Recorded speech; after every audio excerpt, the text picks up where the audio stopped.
And we are live on Freedom Friday with Brother Sharif El-Mekki. Brother Sharif, good morning. Good morning. Good morning. Great to be here. Great to be a part of this Freedom Friday once again, and particularly for this show, man. I think it's so relevant for just everything. It's always relevant, but particularly today. That. You know, let's say from the outset that this has been a different show, that as we've been planning it and thinking about it, it's a special show in that, usually on this day, we pull something from history and we walk with it. We're talking about Black educators. We're talking about Black schools and, things from Black education history. But today we're talking about a bigger issue that was an interruption of Black education and Black people and the movement for Black liberation, which we think it's important to go back and recover, because how can you teach our kids today if you are not steeped and understand the things that have happened to us in the past that were the most impactful to our social progress, political progress, economic progress. So we want to go back and recover some things. And we called this one, we teased it out, the show over the last few days, as the classified show, top secret. What are we going to possibly talk about today that was top secret? And I want to say at the beginning, the most liberating parts of our history have been made classified by those who don't want to see us free. And the best that we can do as educators and as people is to declassify our own heritage for our kids and use it to liberate them, to prepare them for a very complex life in a complicated country where we are falling further and further behind. So that is the setup for today's show. So should I just go ahead and tell people what is it we're going to talk about today? Yeah, let's jump in, man. All right. They're ready to hear it. They're ready to hear it. You think they're ready? I don't know if they're ready. Well, I don't know if they're ready for everything that we're going to talk about, but they're ready to hear about it, right? Like, because this is some deep stuff, and it still resonates today. All right, educators. Today we are talking about COINTELPRO, better known as the counterintelligence program started by the FBI as an attack on Puerto Rican, Black, American Indian, and other progressive movements in the 1960s. The goal of COINTELPRO as an FBI program was to destabilize any people of color groups that came out of people of color, the American Indian movement, the Puerto Rican independence movement, the Black nationalists, the Nation of Islam, the Black Panthers, and others. They explicitly said that they wanted to discredit any of the leaders. They wanted to make sure that there would never be a righteous Messiah who would rise amongst the oppressed and the people of color to be charismatic enough to lead people into revolution. And it was really to expose, to smear, to defame, to start fights in communities of color to stop them from ever organizing for their freedom. That's COINTELPRO, just in a nutshell. We're going to learn more about that throughout this talk, and Sharif can tell us. But this is one thing I want to say that is important for educators and for people in education. The Black Panther Party has been smeared in one way that is really unfortunate, which is they have been seen as a cartoon, as a Black militant, gun-toting, leather jacket wearing, beret wearing group of Black men who were just making wild kind of accusations against the government and demanding things that they didn't deserve. And in reality, the Black Panther Party was a community-based organization that had over 60 survival programs, fending for the needs of the community, because they understood that if you provided education and healthcare and the basic needs of a community, they will then be fed enough and strong enough to actually do the real work of fighting for their liberation, not just for their survival. One of the survival programs that was key to their work can be found in number 5 of their 10-point plan. We want education for our people that exposes the true nature of this decadent American society. We want education that teaches us our true history and our role in the present day society. We believe in an educational system that will give our people a knowledge of self. If a man does not have knowledge of himself and his position in society and the world, then he has little chance to relate to anything else. That was part of the 10-point plan, and it became actual in a school, the Oakland Community School, that was started by the Black Panther Party. There was also the Intercommunal Youth Institute that was started. And that institute basically came out of Huey Newton's thinking about what it would take for us to be liberated. He said that past obligations are obligated, it seems, to transfer our heritage of knowledge to succeeding generations for their survival. The future belongs to those who will live it. And the goal was really to provide the youth with the ability and technical training that will make it possible for them to evaluate their heritage for themselves, to translate what is known into their experience, and to discover more readily their own path. It taught language arts, science, math, environmental studies, and political education through a very democratic way where the children were allowed to lead themselves. They were allowed to question authority, including the authority of the Black Panther Party and their own teachers. They were made to be thinking beings. And the one goal of it all was knowledge. It wasn't a warm hug. It wasn't, graduating with a useless certificate. It was knowledge. Knowledge shows up so many times in the plans for the Black Panther schools. So I want to start there,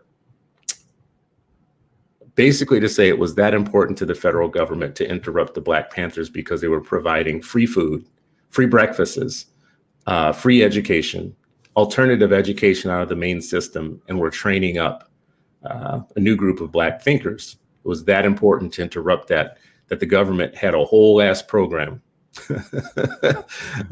made to do it.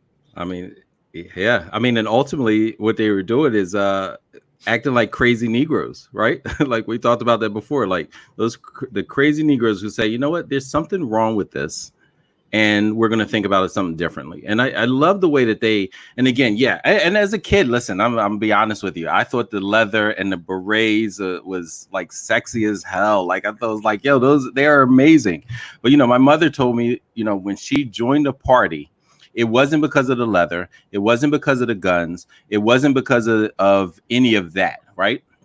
She said that she saw that a group of Black folks were saying, we're going to feed Black children healthy food before they go to school, and we're gonna have programming for them afterwards. And at first she showed up a couple days just to see if it was true, if this was a one-off, if people were just going to do it and they did it once. We got a whole lot of one-offs, right? We show up, we volunteer, we clean the park, we drop off bags of food, and then we're gone. Then we forget about it. We just go back and feel good about ourselves. She said when she saw that they were committed, she was all in. Right. And so like that. And so what was it? It was that they were centering the well-being of our future Black children in the community. And she said, yeah, this is exactly what I want to be a part of. And when I speak to, a lot of the existing Panthers, they say, don't call them former. They're like, we're always Panthers.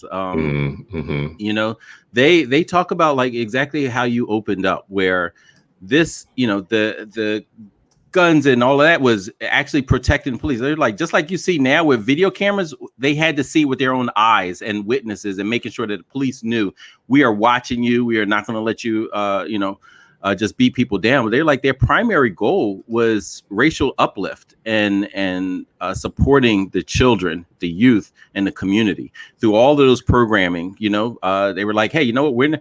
We have sickle cell. A lot of our population with sickle cell traits.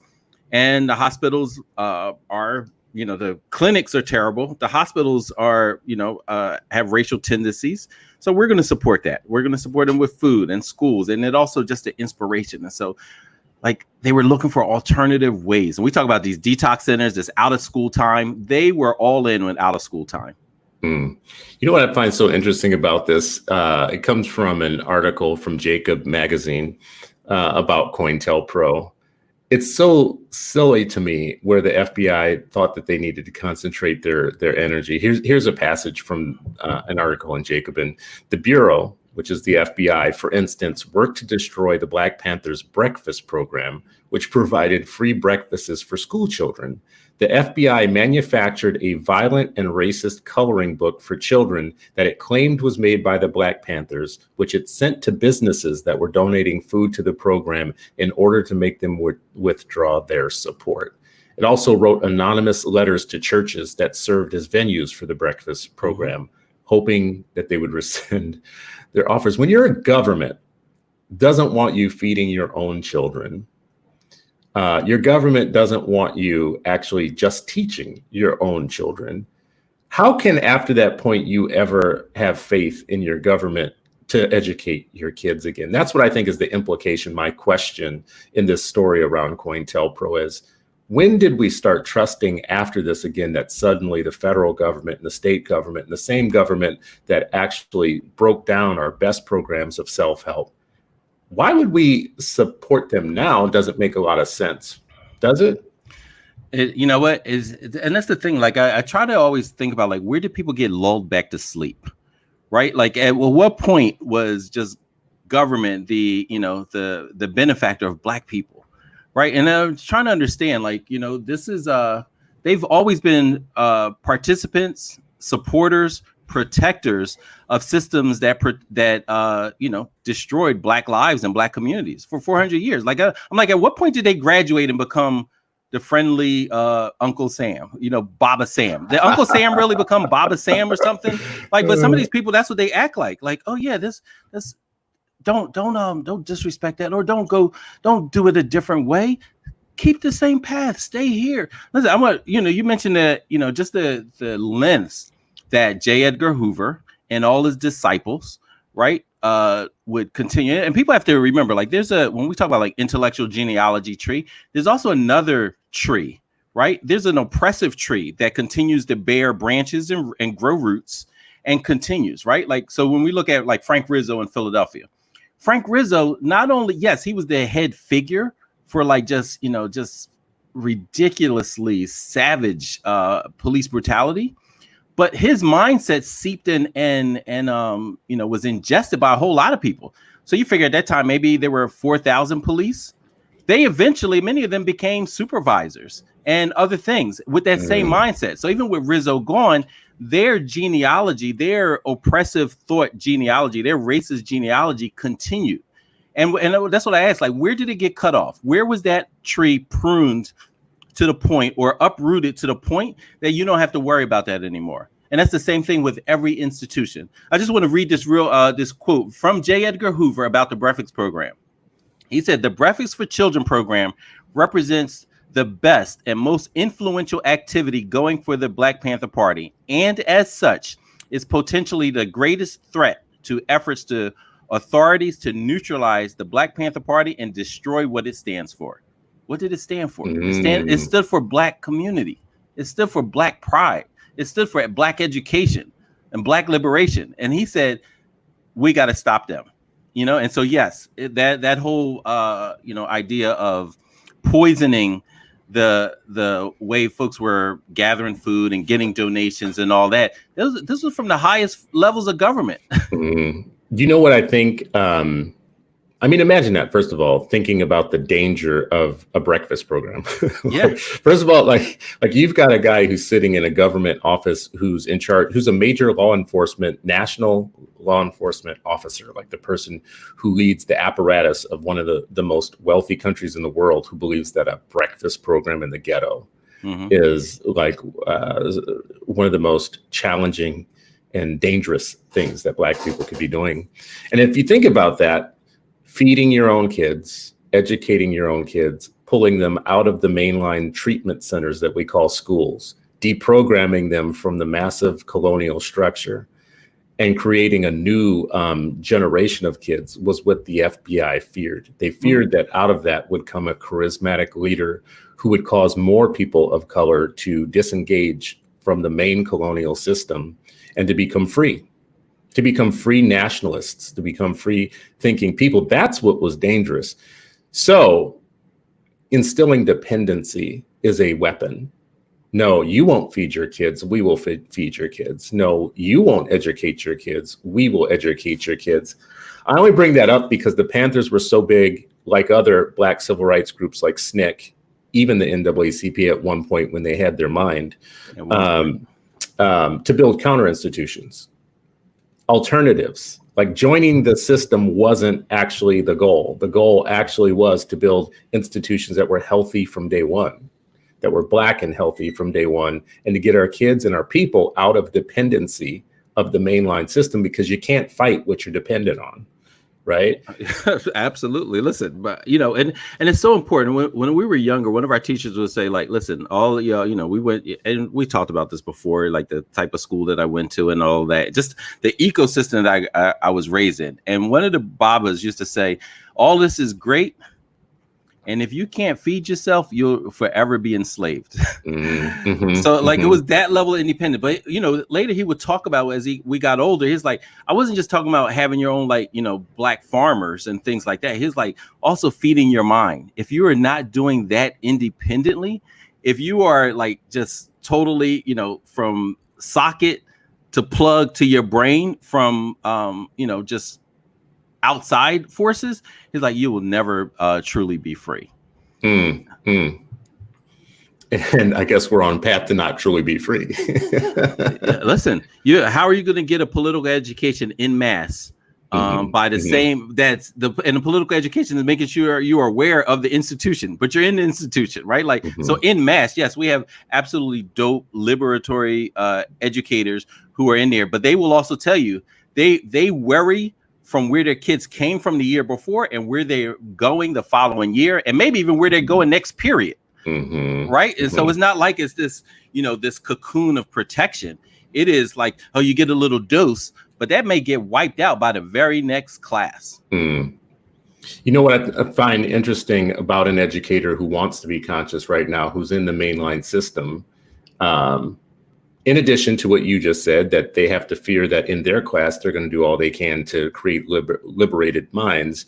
But that doesn't mean that's not the whole system. It's not systemic. That means you got these kids from somebody else last year and you're handing them off to somebody next year. So there might be fits and starts at creating free people, free children, but there's not a system of it. The actual system is a colonial system and has been forever. And its goal is actually to create good citizens. And by good citizens, the definition of a good citizen is not the same definition of a Black liberated person.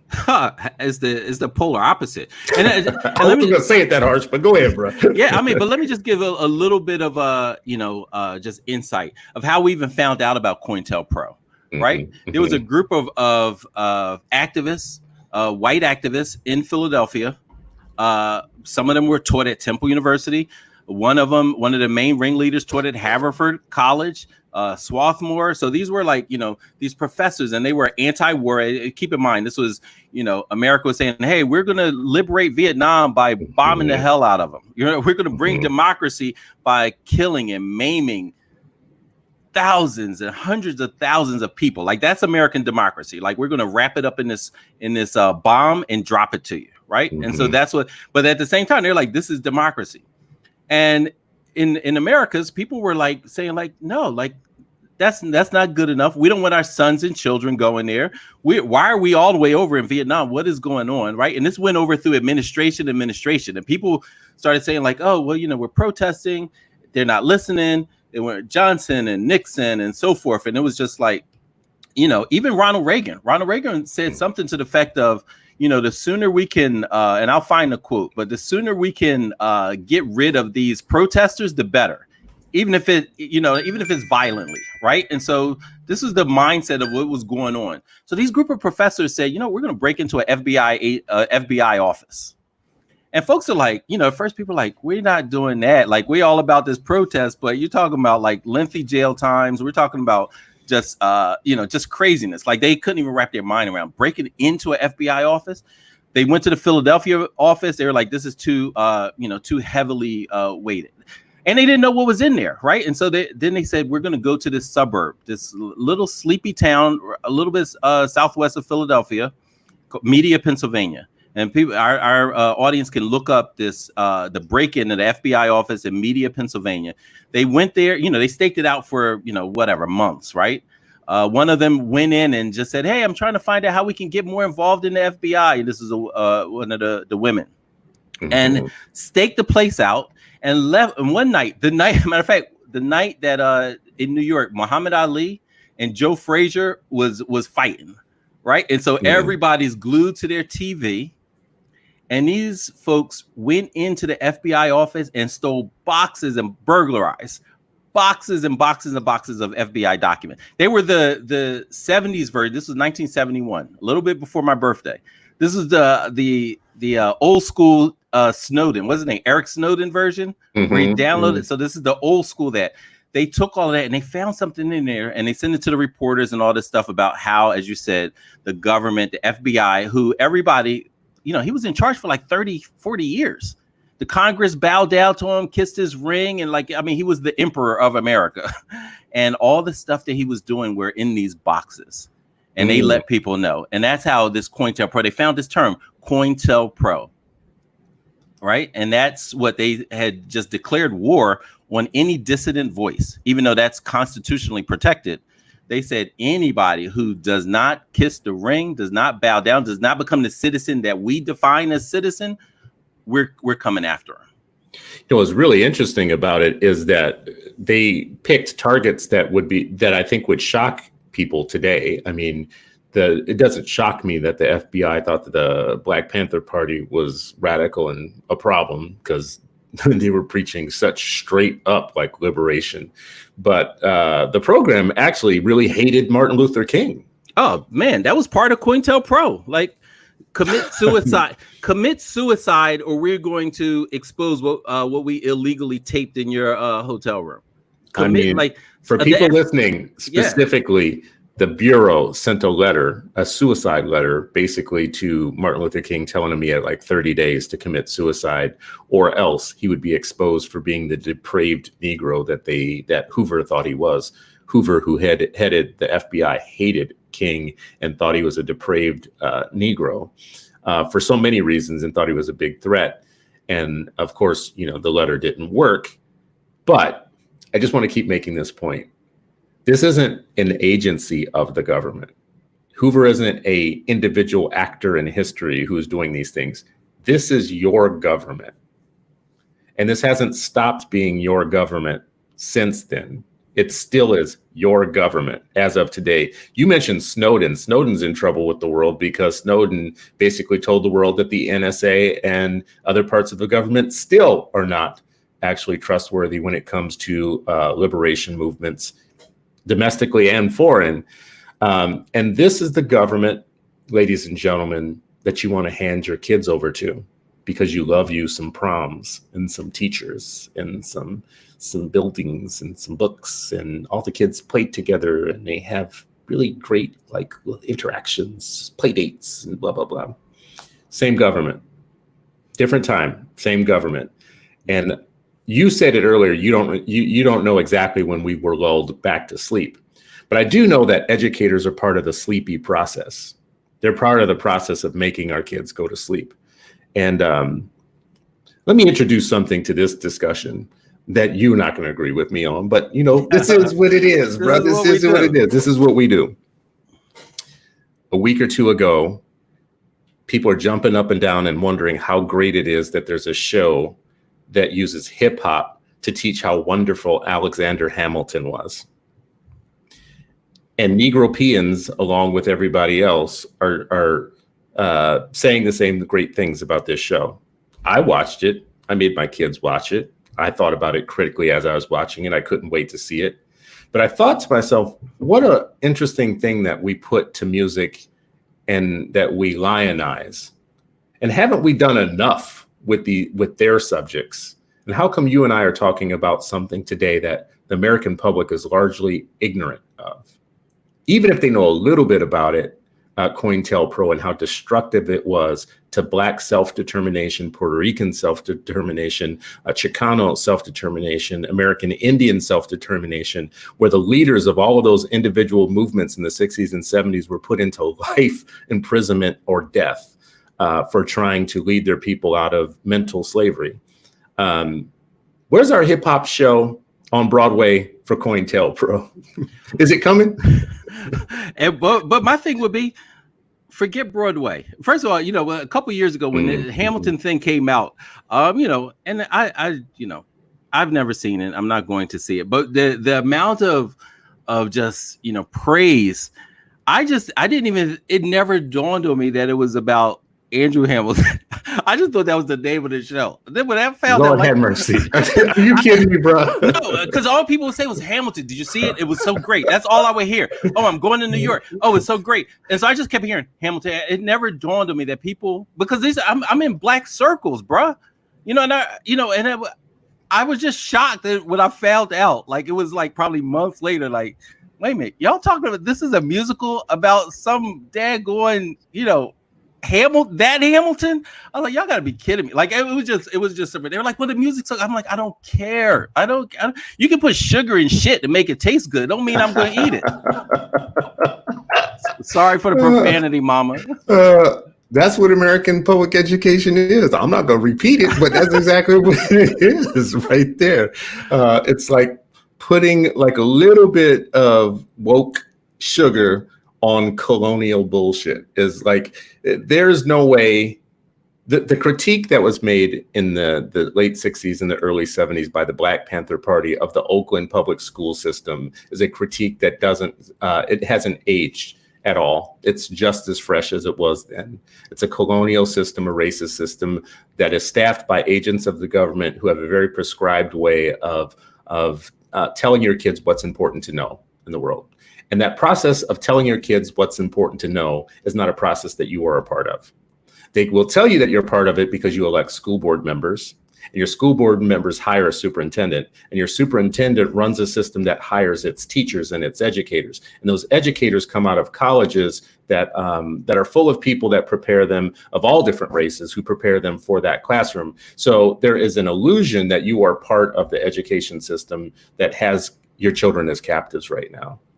But the critique that the Panthers had in the late 60s and the 70s, early 70s, is not a dead critique. It's still alive today. So why are we ignoring the fact that we have people who believe that they're woke in the classroom, but they're not even teaching this part? Some of them, I shouldn't say everybody, there are teachers. There are clearly educators that are teaching COINTELPRO, Black self-determination movements, liberation, and all that. But they're, like you said, it's spotty. They're here and there. Throughout the system. They have to know every morning when they wake up that the system isn't them, that they're anomalies in the system. Oh yeah, I mean it's very much the idea, and Malcolm talked about this, Angela talked about this. Like, first part of the work is you can't say like, oh, this is the plan I'm doing. They said the first part of it is waking the people up. Waking the people up is your primary responsibility. And that's why I think this thing of education, this thing of teaching, even outside of, particularly outside of the institutions, is absolutely paramount. We've talked about this a lot, both on 8 Black Hands, both on Freedom Friday, that out of school time, people need to stop sleeping on that. That is some of the most important hours in the development of the Black minds possible. And as we talked about before, we can talk about Black Lives Matter all we want, until we determine as a people, as a community, that Black minds matter, and they matter by any means necessary, it's all for naught. Okay, see, now you can cause problems right now with you saying that, right? That's what we're here for. Cause problems. What you say, that lady, Dr. Fuller talked about, that lady, she's like, I'm just here to harass white people. Yeah, it was, I forgot who it is that they were talking about, but it's they were interviewing an old Black woman, I want to say it's in Mississippi or somewhere, who was constantly losing the battles with the local racists. It's somewhere in Mississippi where everything was still old school in the day, and they asked her why she keeps fighting. And she's like, you know what? God just put me on this earth to harass white people till I'm dead. And I thought, wow, I'm glad he tells that story, because there are times in which the Panthers and everybody else understood you're not going to win, but you still have to fight the fight, right? Like, there's a sense of, even with our leadership today, that if they don't believe they're going to win a specific battle, they won't fight for the right thing, specifically because they don't think they're going to win. They're like, oh, we need the low hanging fruit. We need to just string together a series of small wins. And when I look at the Panther, when I look at my parents, when I look at my two cousins that were in the party, they weren't thinking about low hanging fruit. They were like, how do we go all in educating, Black children and making sure that we have these protective services, that we aren't relying on the government's protective services. We are providing the protective services in community. It's absolutely, absolutely true. Like, and when you think about with almost zero money, back then compared to what the money that is in the Black community today, the amount of schools that the Black Panther Party schools influence, the amount of schools that SNCC, we spoke about the SNCC and Charlie Cobb and his letter to start Freedom Schools, like the amount of schools that they influence. And when you look at today, that's not, you don't see that in mass. You see pockets of here, like, oh, I'm gonna start a school. Like, that's what needs to happen. You've mentioned being on the school, but the best thing that for us to see, like while we're building our own, is to have institutions where the superintendent, the principal, the school board kind of whisper to the freedom fighters, like, listen, my hands is tied on this particular policy, but do your thing. You know what I mean? That's that spook who sat by the door. We need that in education. Do you think we're going to get it? No. I mean, you know what? I'm not. Listen.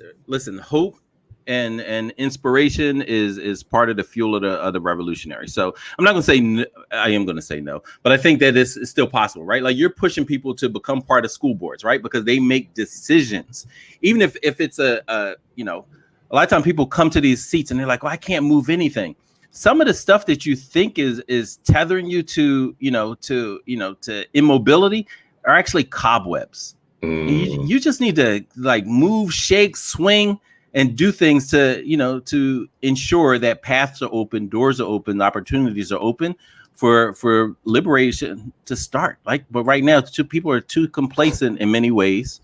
Status quo is seductive. And we're just like, hey, you know what? Maybe in the future, we need that fire. Well, I think fire really comes from having the knowledge and understanding what the problem actually is. If you have a good analysis of what the problem is, then you get mad. And if you get mad enough, then you have the real fire, right? But what we have is facile fire.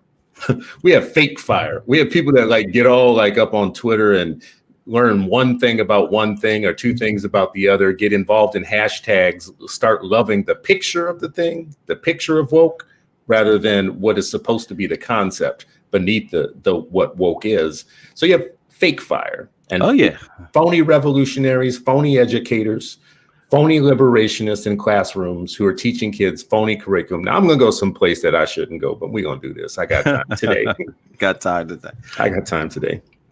So you mentioned Black Lives Matter, right? It's the greatest, I think, analog today to what it's supposed to be, an analog to what would have been the Black Panther Party from years ago, a social movement, a movement that is community-based, grassroots-based, that is meant to be liberatory to oppress people in a oppressive country, right? So if you look at Black Lives Matter, and I've had this discussion 3 times within the last week. I'm just going to put up on the screen here what we believe. So this is what we believe, and it goes through a lot of what it is. It's a global network of local chapter-based organizations, a lot like the Black Panther Party. They're committed to freeing the world of anti-Blackness. That sounds pretty close to the same thing. They want Black people to have a social, economic, political power thrive. So far, so good. I get this. This is beautiful. This is kind of a remnant of the Black Panther Party ethos, at least, if nothing else. But then we get into a lot of word salad. I mean, it started with the death of Trayvon Martin, but from there it becomes this weird kind of collective of white progressive causes that aren't necessarily about the daily feeding, education, building counter institutions. It's not really about building counter institutions that free Black people of a colonial society. It's really about creating the language for a better position within white supremacy, as you have said before, right? It's a very clever, very Black Afrocentric seeming ethos within their words here, but it really is a word salad about justice and freedom and nurturing the word salad. That's exactly what it is. A word salad with some bullshit dressing on it. We are unapologetically Black in our positioning. Good, cool. That sounds great. Whatever. But you start getting down to things, and really, it's about integration. It's about affirming white progressive causes. It's about a queer affirming network. There's nothing wrong with any of these things. These aren't bad, but they're not the revolution. These are really, honestly, like the gateway to white progressive organizations and being captive once again. It's not about building counter institutions, which is why when they did their movement for Black Lives, their greatest liberation in their movement for Black Lives, especially when it came to education, was cutting out all pathways to alternative education, right? The most liberatory thing that they could think to do was to work with teachers' unions to make sure that we had no pathways out of the same racist ass schools that have had us captive for years. That was the most liberating that they could think of in their radical imagination. That was the best that they could do. What do you say about that? Because, I feel like that's a provocative analysis of a group everybody loves, or everybody on the Black left is supposed to love. We're not supposed to see it the way that I just said it. Listen, and I haven't read this in a while. And I do think one thing about BLM is because they were so, back to what Edgar Hoover said, like, there will never be another Black Messiah. And so there are organizations like BLM and others who took that to heart and understand, like, what, as soon as someone start, this singular leadership idea of, these giants that we've had in the past, they're going to pick them off in some kind of way, right? And they showed that they were going to do it, and they did it one by one. Stokely Carmichael,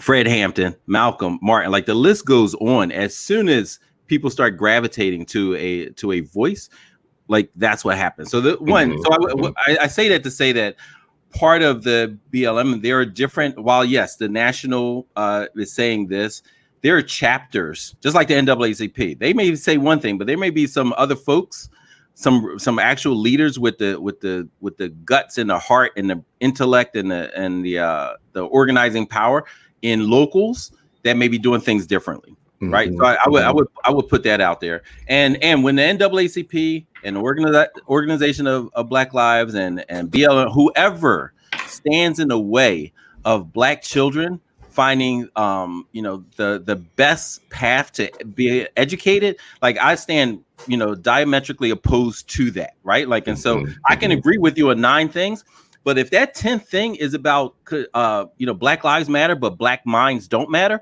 then you've lost me, right? And I can't ride with that, because that is, as an educator for a quarter of a century, I know absolutely that is ridiculous. And you can't talk about liberation if you don't start with the education of our youth.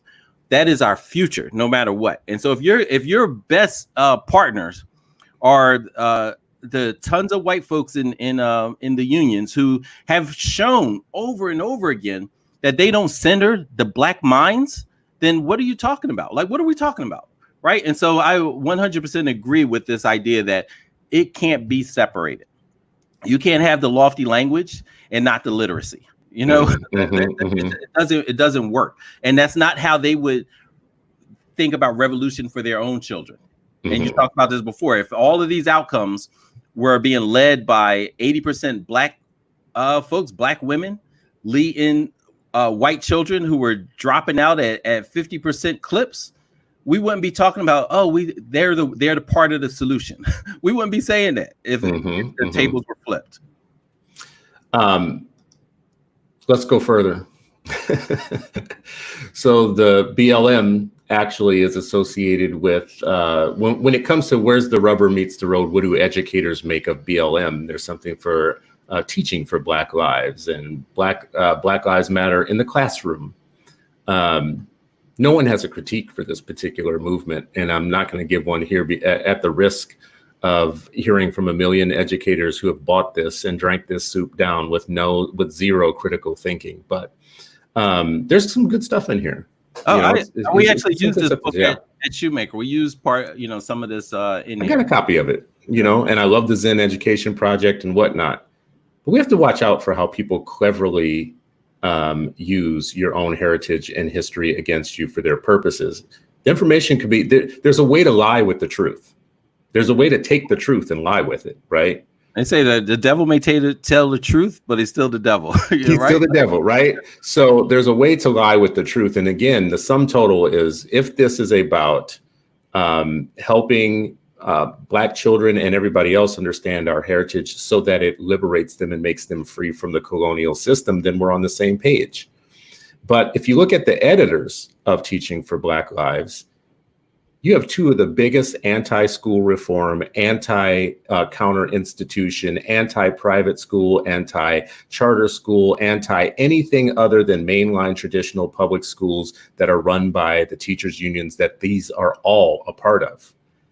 These are leaders within the anti-choice movement who are doing this big Teaching for Black Lives thing so that their teachers and their members can look woke in the classroom, and the wokest of the wokiest of the woke. So they will draw upon everything that you and I think is important. The Black Panther School, they'll have all the imagery, they'll have all the right stuff in this book that they put out there or whatnot, and it's the devil lying with the truth. If let me qualify what I'm saying. If at the end of all of this woke reading of the history doesn't lead to us having our own counter institutions where we know that our kids can be completely free of the state and the state's influences on the young minds. If they don't lead to that, it is not education for liberation. It's education to create a better slave. What say you?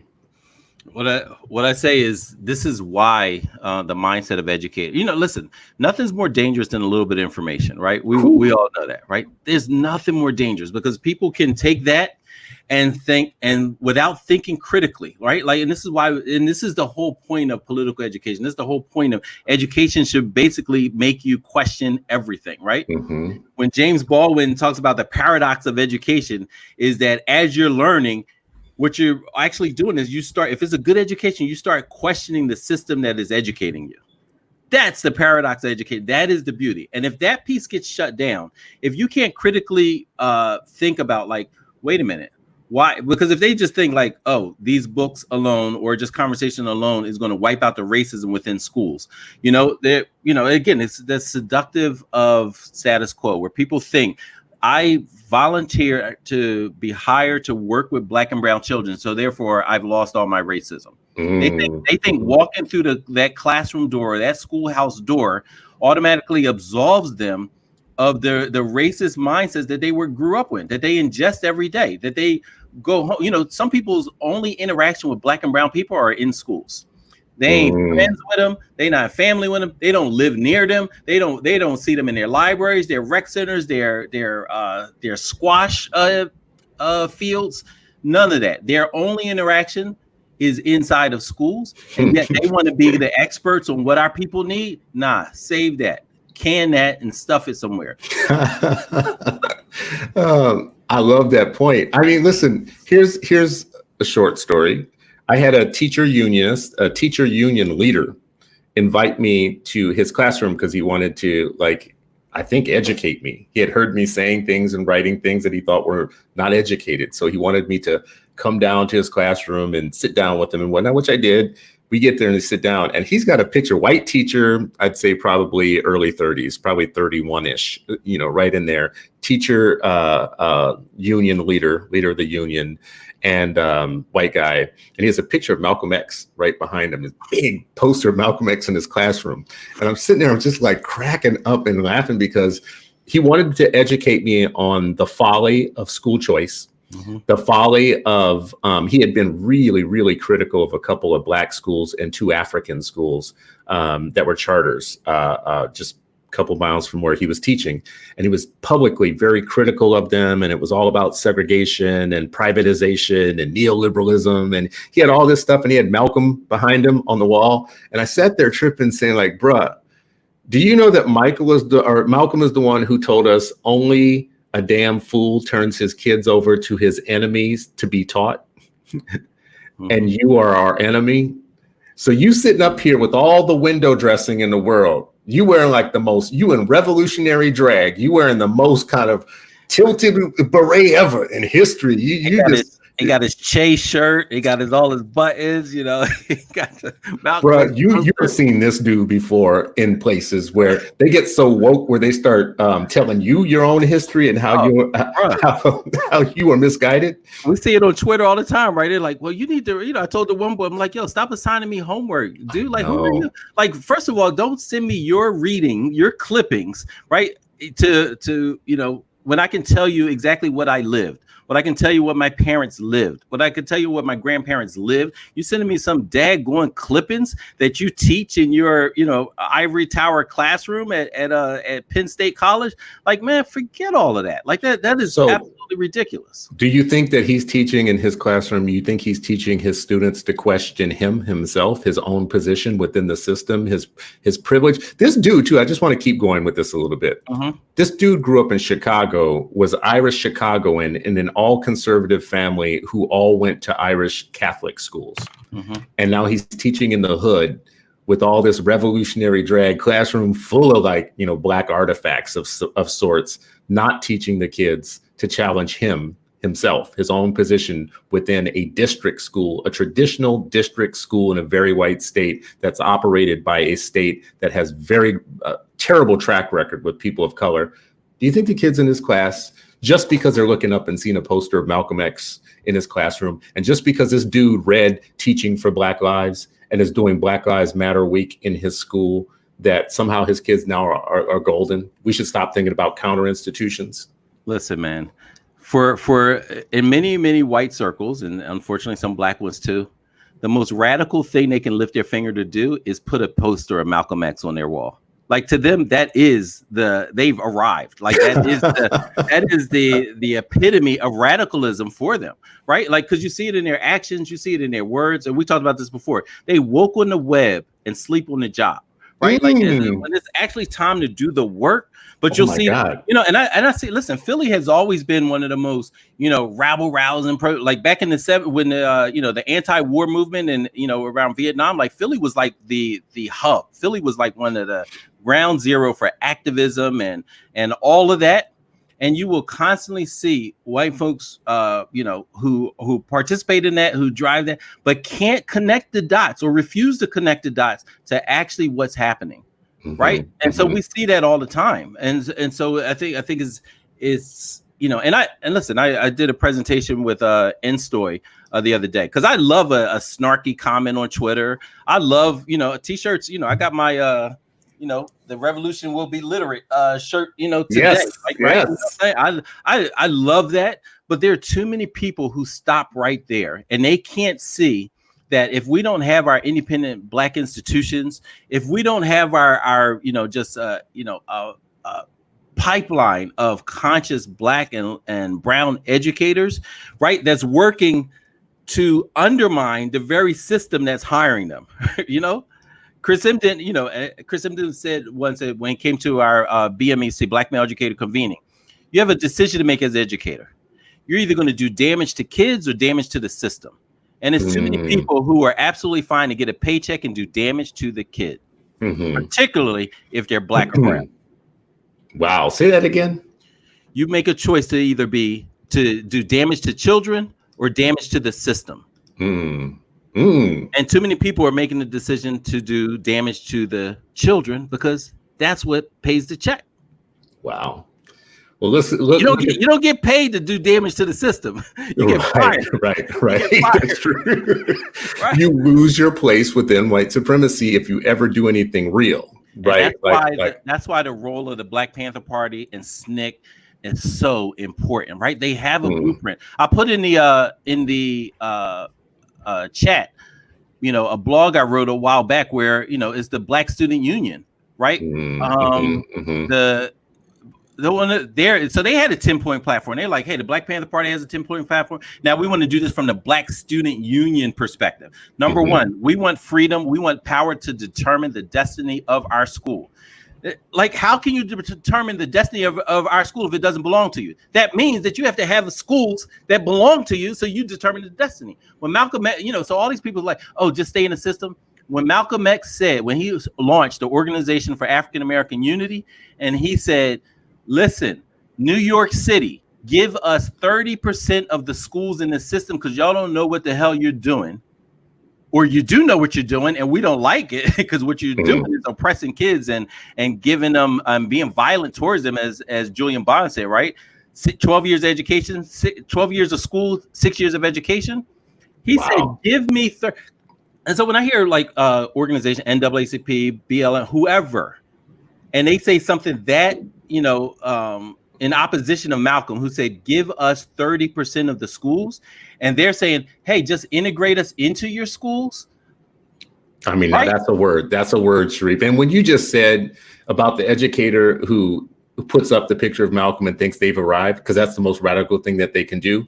For many of our Negropeans in the Afro-plastic movement, the ones who work for white progressive organizations that push this super African sounding, centered sounding agenda like Black Lives Matters and others, they have really arrived the moment that they put on the BLM hashtag. And the moment that they have like said a few revolutionary things about like, Black liberation and Black this, that, and the other, while 110% they are still working for the agenda of the people that would have us trapped, not in counter institutions, but in the mainline system. That for me is the only criteria of whether you're real or not. Like, it really comes down to me, are you observing Black history and the heritage of knowing as a strategy that counter institutions were our way to freedom, not the system? So if at the end of the day, what you're pushing actually results in me being trapped in the system, that's when I know I smell BS. That's when I know that you are wrong. Because all the stuff you say before that could be great. You could be quoting Marcus Garvey and Malcolm X and Martin Luther King. You could be talking about Brown versus Board. You could talk about all that stuff. And, all the Black intellectuals can retweet your stuff. You can win a Pulitzer. You can do everything. But if at the end of the day, the sum total of what you have just told us actually keeps us captive within the mainline system, the pension farms that we call schools, now you are really like you've just shown yourself. You've exposed it's not about liberation. It's about concentration. It's about concentrating us within the same system that you have gotten a good position in, right? This is why you're selling it to us, because let's be real. A lot of this stuff, when it comes to our own people selling it, a lot of it is coming from our college educated people who are only like 15 to 20% of us. And they're learning it on college campuses and coming back to our communities, selling us like cultural suicide. They are the like Jim Jones Kool-Aid of our people, right? They are bringing us like this intellectual kind of toxicity around, drink your death, go into the system and stay there. The system's good for you. These people are good for you. These are your friends. The unions are your friends. The schools are your friends. The teachers are your friends. They're not agents of the state at all. They're not agents of the same state. They're not married to the police, the same police that are beating you. They're not married to the same courts that are giving you long sentences and taking fathers out of the community. No, they're good people. Like, let's keep working with them. So let me go a little bit further, because we're gonna come up to time, but help me understand this and unpack this, because I'm gonna go even further with this BLM, Black Lives in the School. All of it's great window dressing. I love all of the sources that they use, the resources. When they make you read things, that's good. But my bottom line is the conclusion. What does it ask you to do in the final analysis? Does it ask you to build your own schools? Does it ask you to free your children from a colonial system, the way that the Zapistas did, the way that the Maori people of New Zealand did, the way that indigenous people have done in other parts of the world when they pulled their kids completely out of the system? Because that's radical. You want to talk about what radical really is. Radical is being on your own, taking your kids out and getting them out of the toxic soup that is the American public education system. But no, some of our most radical, what did you say? Woke on the web and sleep on the job? Mm-hmm. Damn. Anyways, here we go. Look at this, Sharif. So this is the vision for Black lives. It's the policy demands for Black power, freedom, and justice. This is this sounds like Black Panther Party. We demand some stuff, this racist power structure. We got Black power, freedom, justice. Woo! Okay, so what you offering us, vision for Black lives? We want to end the privatization of education. Code word for we don't want any counter institutions educating our kids. We want them only educated by the government system that is run by people that don't look like us, was never intended to be for us. That's what we want. We want an end to taking Negroes out of the government state system, and real community control by parents, students, community members of schools, including democratic school boards. Wow, school boards have been democratic? That's a news to me. Oh man, where have I been? I was a school board member once, and man, I didn't know that school board members were bastions of democracy. I had been under the false illusion that for years, school board members are typically whiter than the schools that they serve, more male and more Republican than the schools that they serve. But man, I've been I've been under a bad illusion. Community control of curriculum, that doesn't sound bad. I mean, it didn't sound bad when Ocean Hill tried to do it in New York, when the Black community wanted control of their curriculum, their hiring, their firing, and discipline policies, and they were crushed by the teachers union. And that's how we got actually the modern day teacher movement, union movement. But hey, don't get me reading history. Let's not do that. Let's just put up a bunch of window dressing. What is the problem? Okay, good. Brown versus Board. Here we go. As soon as they start with that, like that's Brown right, versus like their thing, right? It's been 60 years since Brown versus Board. The school to prison pipeline, good. Like blah, blah, blah. We care about all of that stuff. Oh, let's get to this sentence here because the teachers union want us to put it in here. The systemic attack is coordinated in an international education privatization agenda bankrolled by billionaire philanthropists such as Bill Gates, the Walton family, Eli and Edith Broad, and the Department of Education, blah, blah, blah, blah, blah, blah, blah, blah. Man, this is starting to sound a little bit like a teachers union playbook template. Wow. I thought we were talking about Black lives and freeing our kids out of the system, but now we're saying that anybody who funds anything that gets you out of the system is really I'm getting confused here. So what solutions do we have? Okay, so we want to build an intentional movement to end privatization. Wait a second. Now my head's starting to hurt because I feel like you're equating building counter institutions with privatization, and privatization is bad because privatization takes kids out of the pension farms that are run by the state and the teachers unions. Sharif, I'm really kind of, I'm kind of like confused because I thought this was the Black Panther Part 2 movement. And really what all of this is saying is we should just fund the schools more. We should make sure that kids can't get out of them. We should make sure that they're under the control of elected school boards who are elected by local teachers unions, and they subvert the democratic process and overwhelm the voice of local voters. They are saying that we should have a moratorium on any charter schools because, of course, those schools take kids out of the system, and the system is good. We should end anything that leads to privatization. Moratorium on school closures. We should not close schools because they're good. They're run by good people. The state runs them, and they have your kids' best interest in mind. I'm going to stop now, but I do want to jump to the bottom here and just say, the vision for Black Lives is part of the movement for Black Lives, which is part of Black Lives Matter. And if you keep tracing things back, you have to wonder, what was the democratic process that they came up with this platform? Who was in the room when they created this platform? Where were you? Where was I? Where were the 8 million Black kids, their parents, and their representatives when this was made? Because as I see it, the resources that they have here that form this document, Journey for Justice is a front group for the AFT. They're an AFT-funded group that roams the country refashioning what choice actually is. We Choose is their campaign, but by we choose, they mean we should have no other choices except for the district system. And AFT is American Federation of Teachers. American Federation of Teachers. AROS demands memo. You can't get to these anymore, by the way. Again, AFT funded by the teachers union.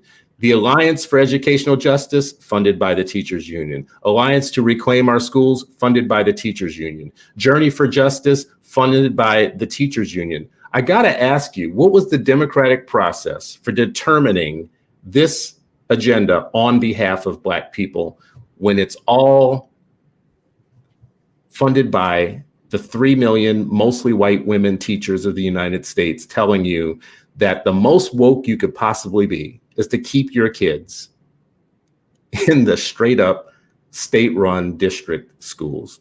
You know, and all of this speaks to why just critical consciousness, critical thought, critical thinking is absolutely not only for the adults, but that the students themselves are also. So we even have student unions across the country that parrot the exact same language of the AFT and the NEA. Like if you look at some of, unfortunately, the Black students, unions in schools. I'm talking about the K-12 schools. So many of them, if you look at their rhetoric and their language, it mirrors a white woman in the suburb who has a job, who has their pension, who's not teaching Black kids well, where 50% of the other kids are dropping out of school. Some of the same exact language, right? And so when you bring up the Maori people in New Zealand, when you think of the First Nation in Canada, those in like in Ontario and Calgary, who started their own independent schools, I just have to wonder, were they reliant on a teacher union that's 80% white to fashion their exit strategy, to fashion their independent movement? No. And for all the folks who just keep saying we need more money, yes, I agree. Our students demanded that we take them to the Capitol, to demand more money, more fair funding. And Pennsylvania has a racist funding structure for schools. So yes, but we also have to say a big and. The 39th police district, and it was raiding homes, arresting grandparents, planting stuff on Black people. Right? They were racist. Their outcomes showed racism. If all you tell me is like only thing 39th police district need is more money, then I'm gonna know that you are a liar. I'm gonna know that you are a liar. Right? And so the same thing with schools. If we say that these structures, don't hold me accountable, but give me more money, right? Like, yes, you need more money and you need something else too. Right? It ain't just that. It's going to fix your broken mindset and how you view Black children and the communities that sent them to you. Actually, right? Too, Sharif, I mean, couldn't we agree that you don't need more money until you fix that broken mindset? Because funding a broken mindset with more money actually is only like sticking a knife further into you, right? Well, I think it depends on what the money is for, right? If it's more money for, for training, and, it gave this talk because it's not just the teachers who are in front of the classrooms, right? It's, as you said, it's the school board, it's the teacher, supervisor, right? It's all of that. But then it's also the folks who are like the guy who likes to teach Black people about Black children at Penn State, right? He's teaching future teachers. He's not looked at as an ally by Black people at Penn State, but he's on Twitter talking to us about how he can, how we're miseducated Negroes because we want to have independent systems for Black children, right? So who's teaching the teachers, right? So all of that does take some kind of money, right? And accountability. Well, let's end with some final thoughts here that take us back to the beginning. I'm going to just wrap mine by saying, if we go back to the very beginning, this is about declassifying parts of our history that we think are potentially provocative and useful for our kids to understand so that they know the world that they live in and they can formulate strategies for freeing themselves after, we are too old to help them. And their particular strategies and parts of our history that are classified because even our educators have a vested interest in us not being totally free. So they don't teach us. They can teach courses on this. I mean, if we look at it, the Zen project has a great set, I think, of materials on teaching COINTELPRO and teaching the Black Panthers. And teachers are pulling that down and reading it and using it in certain cases. This is the part where I think we have to draw a line in the sand. Here's the line in the sand. You could still be doing good for our kids and teaching them a lot of this history and declassifying it for them and even going deep on it. I hope that you are as an educator watching this. But there's one line in the sand that if you're not willing to cross, you are still not a liberator. If you are not teaching them that the purpose of these movements was to create counter institutions outside of the state-run ones that pay you now, and you're not actually opening up a democratic forum for the kids to critique your position within the system and within the society itself, and to critique you, and to have independent thought about what they should think and believe. If you are teaching them that any school outside of a district school and a traditional district is somehow anathema to their own liberation, then you are wrong. You are part of the system. You are the sleepiest woke person ever because you can have all the posters of Malcolm on the wall.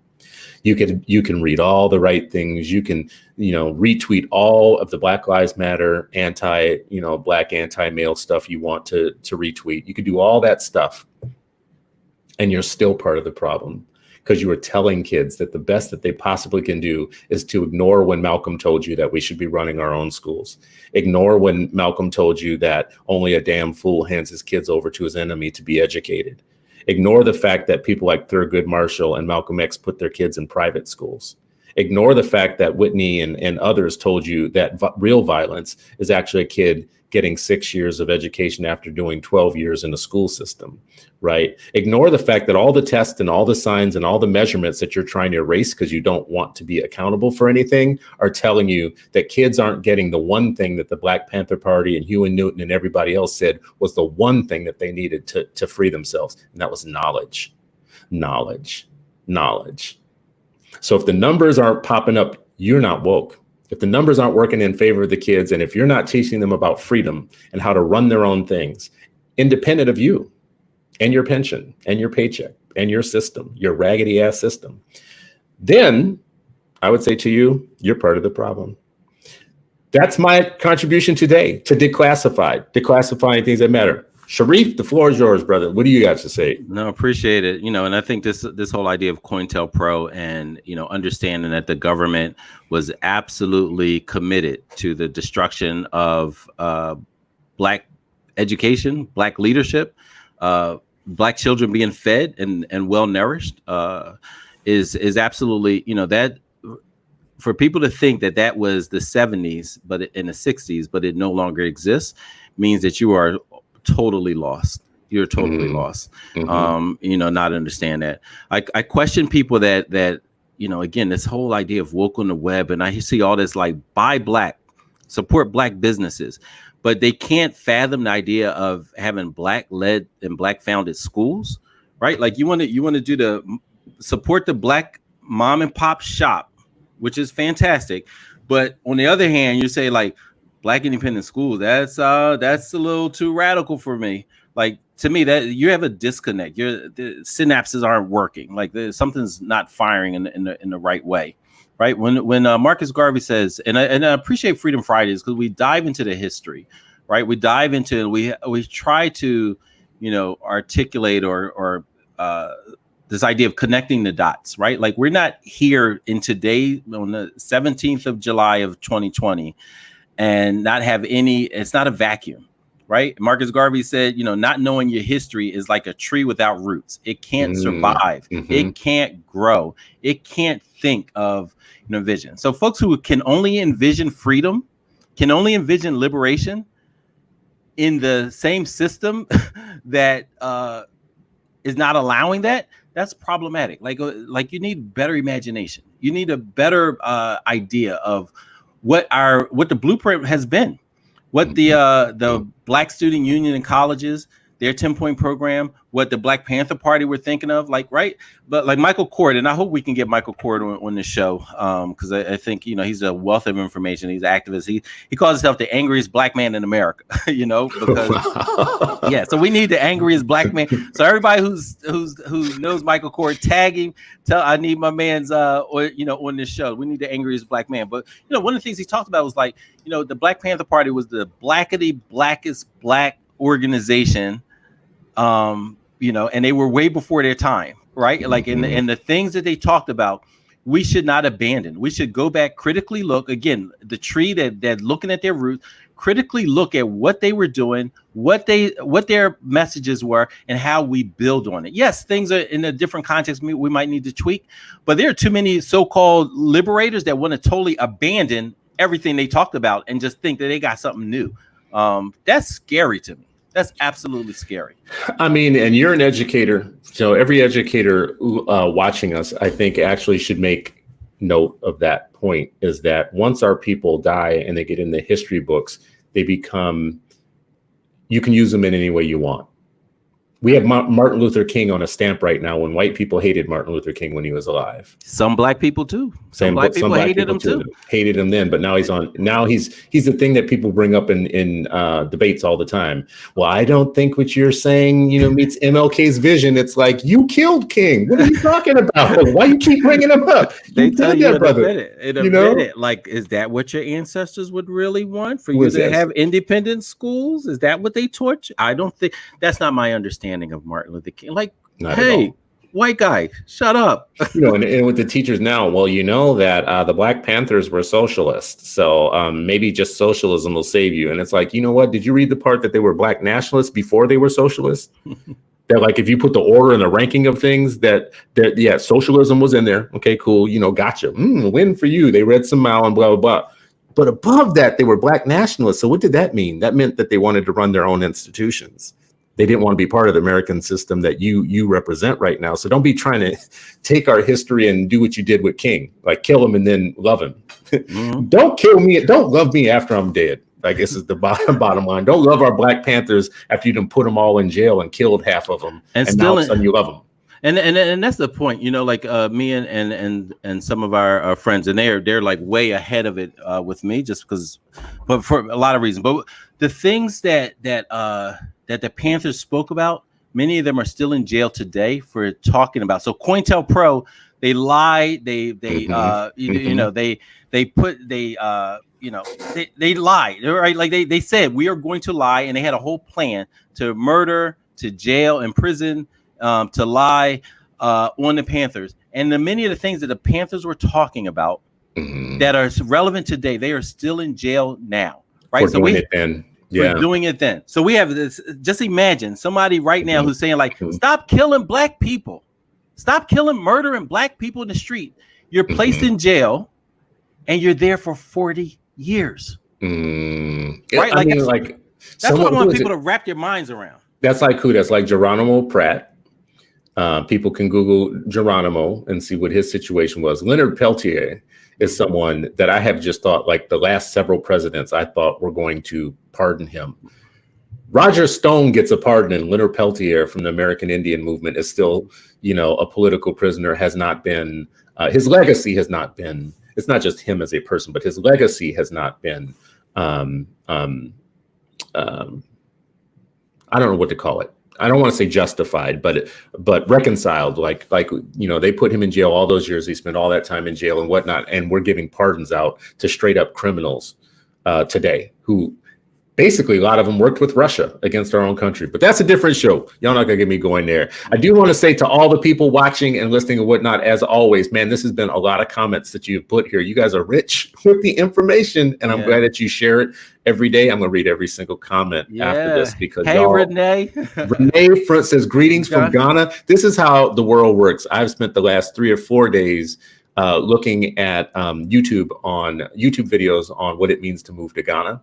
And it goes through all the stuff like the real estate, what's the way that you buy land, why you buy housing, the top 5 tips and all that, just because I've been fascinated with it, like that people are doing this or whatever. So it's good to wake up in the morning, see Renee say here, greetings from Ghana. Yeah. Listen, that was a classmate as well as the neighbor. When I told this story before, one of the times the Black Panthers heard that they were going to, the Rizzo was raiding the one of their headquarters. My mother took me and to Aunt Mariam's house, my aunt, who was Renee's neighbor, Wow. So, and Renee was also a classmate of mine at Overbrook. So like she has a connection to me at Overbrook, but also my aunt, who was really like my mother's spiritual guide, when she was a youth. So yeah, she's in Ghana. I can tag you, like she's been there for years, and I'm always just loving the pictures and stuff that she's just like, listen, I'm out, Wow. I'm WB the boy out, I love it. Renee, thank you for joining. Greetings from Ghana. And Sharif, you connected everybody. I just want to say, like, you're a one-man connection to all of the world. But Children of the Revolution, man. It's an international. Children of the Revolution, it's global. Right? Yeah, it's global. I appreciate you all for listening. Christine Lassner, Michelle Newell, Michelle Johnson, Elaine Wells, Toya, all of you folks that contribute every day. We're just loving you. I thought I saw Colleen in here, or if not Colleen, I believe it was Colleen that was in here, who's with us all the time. Thank you all for coming every day. I appreciate it. And new faces, new people, new voices. I did notice that there's going to be some thoughts from our people, our viewers and watching over at the 8 Black Hands support group after this. Michelle Johnson put it in there. We're going to have some thoughts on the Friends page about this Freedom Friday episode. It's in the comments there. I'd ask Michelle Johnson, if you hear me right now, to drop it so it's the last comment or one of the last comments here, that people know how to get to that Facebook group to have further conversation about today. Sharif, thank you as always. I appreciate you. Freedom Fridays, man. Appreciate you. Thanks a lot. Fridays. Love it. Yes, just love it.